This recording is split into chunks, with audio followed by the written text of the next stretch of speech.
In this short review, I'm going to talk you through the Roland Go Mixer Pro, which is an audio interface and mixer designed primarily for iOS and Android phones and tablets, but also you can use this to get audio into laptops, and we've used it for all of those things. So I'll be talking you through its pros and cons from the point of view of DJs.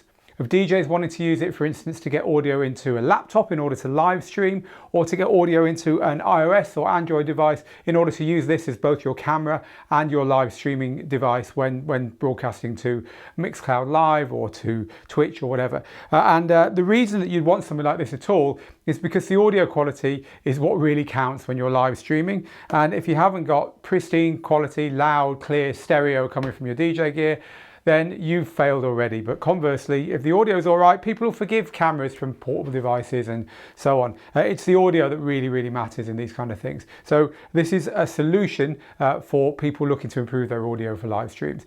So that's what we're reviewing it through the lens of, the DJ. All right, so let's have a closer look at the unit. It is small, lightweight, very plasticky for $170, but reasonably sturdy. I can't see it ever kind of breaking down, but it's, as I say, it's fully plastic. It does have sturdy feet on the bottom, which is nice, which means it doesn't shift around just as well, because this is the cool thing about it. You can mount your iOS device there. Now, maybe a large iPad Pro might make it a bit unstable, but certainly an iPad mini, or what it's really meant for, phones, will mount there fine. And then the cable comes out of the phone and goes into the back of the unit. And so you've got a really nice compact kind of live streaming station, if you like. So provided with this are cables for plugging into Android, plugging into iOS.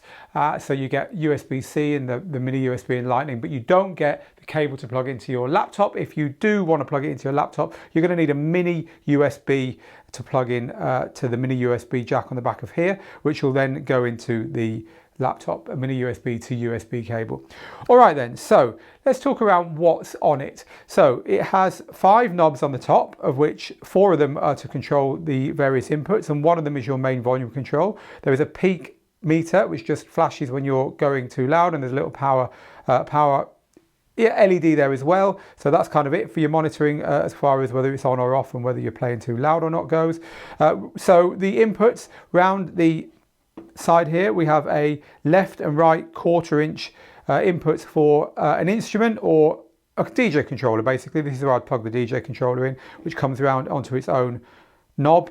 Then you also have on this side inputs for a microphone here and a second microphone here, and a guitar or bass, which I guess you could double up as another microphone input if you wanted to. Not that I've tried that, but that's a mono jack input there. And again, these are all controlled by these knobs on the front here.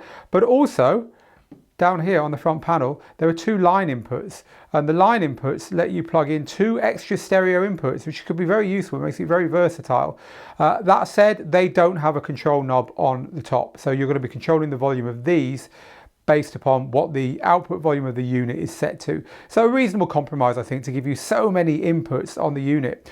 So when it comes to outputs, obviously this is a audio interface. It turns your analog into digital and sends it off to your device. So this is your digital output here, a mini USB jack, but also we have a monitor output here, an 1/8 inch monitor output jack. Now that's really useful, because if you're DJing from a DJ controller that is small, that doesn't have more than one output, maybe it's just got a twin RCA, which is typical for smaller controllers, then you haven't got the ability to also plug an audio input into a device like this in order to then live stream from your phone or from your tablet or from your laptop. So you need to have some way of getting your speakers plugged in as well, and that is where this little monitor out comes in. You can just get the right lead to plug an 1/8 inch stereo mini jack here off to your speakers, and then you have a monitor for your speakers as well, which is really cool. It just solves that problem instantly.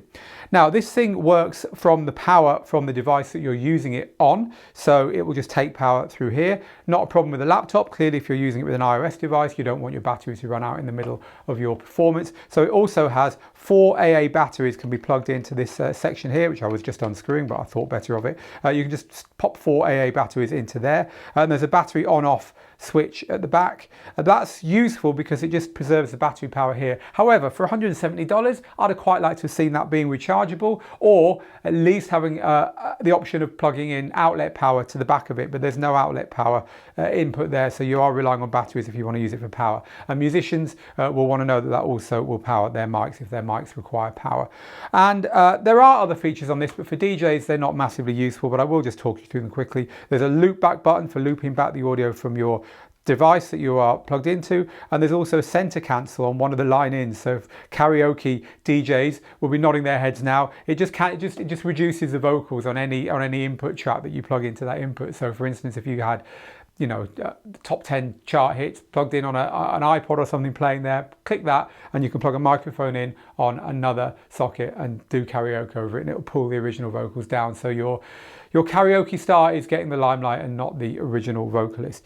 All right then, so let's kind of conclude who this is useful for and the pros and cons of it. So if you want to DJ live to an audience using your phone, you're going to need to get good audio into it. Now you can hack it by using cables to get mono audio in through the headphone socket if your phone or tablet still has a headphone socket, but it's a hack. You really do want an audio interface if you're serious about live streaming from a portable device. This is perfect.